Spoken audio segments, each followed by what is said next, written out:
প্রিয় ব্যবসায়ী ভাইরা, আজকে আমি দুঃখ ভারাক্রান্ত মন নিয়ে আপনাদের সামনে হাজির হয়েছি। আপনারা সবাই জানেন বাংলাদেশে রমজান শুরু হয়েছে। রমজান শুরু হওয়ার জন্য আমি আমার অসভ্যতা, আমি শয়তানি বান্দরামি কিছুই করতে পারবো না, কিন্তু আমার এই মহান কাজ আমি আপনাদের দ্বারা সুসংগঠিত করতে চাই, তাই আপনাদের আমি এই জায়গায় ডাকছি। ইবলিস বস, আপনার সকল দায়িত্ব পালন করার লাগি আমরা পুরো প্রস্তুত আছি। এই কাঁচা বাজার ব্যবসায়ী খলিল, তুমি কিভাবে মানুষের পুটকি মারবা, কিভাবে মানুষের কাছ থেকে দাম বাড়াই নিবা, তাড়াতাড়ি বলো। বস, আপনি কোনো টেনশন করেন না, লেবুর দাম 20 টাকা করে 420 টাকা কইলাম। শসা, বেগুনি, কাঁচা বাজার, আলু, পেঁয়াজ সব ডাবল করে দিলাম। সাবাস খলিল, তুই মানুষের পুটকি মেরে খাইতে পারবি। এ ফল ব্যবসায়ী সমান খারাপ, তুই কি করতে পারবি ক?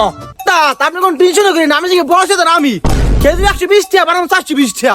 আমি কি কন কোন ব্যাপার, পচা কেজি মাথা কেজি সব মিলিয়ে দিলে ছিলাম। সাবাস, তুই আমার জায়গা ভবিষ্যতে পাবি। এই মুদি ব্যবসায়ী জাকারিয়া, তুই খারাপ, তুই কিভাবে মানুষের পুটকি মেরে খাবি, খা ক। বস, আপনি কোনো টেনশনই করেন না, 60 টাকার কেনা ট্যাঙ্ক বেশি 420 টাকা। এবার যে তোক মা বসি ওতে আগুন লাগাই দিছি, মুদি বাজার পুরো আগুন। এখন আপনি নিজেরা চলে যেতে পারেন, কোনো সমস্যা নাই। সাবাস জাকারিয়া। এই নবজাতক ইবলিশ প্রাপ্ত শয়তান রাহান, তুমি কি করবা কও?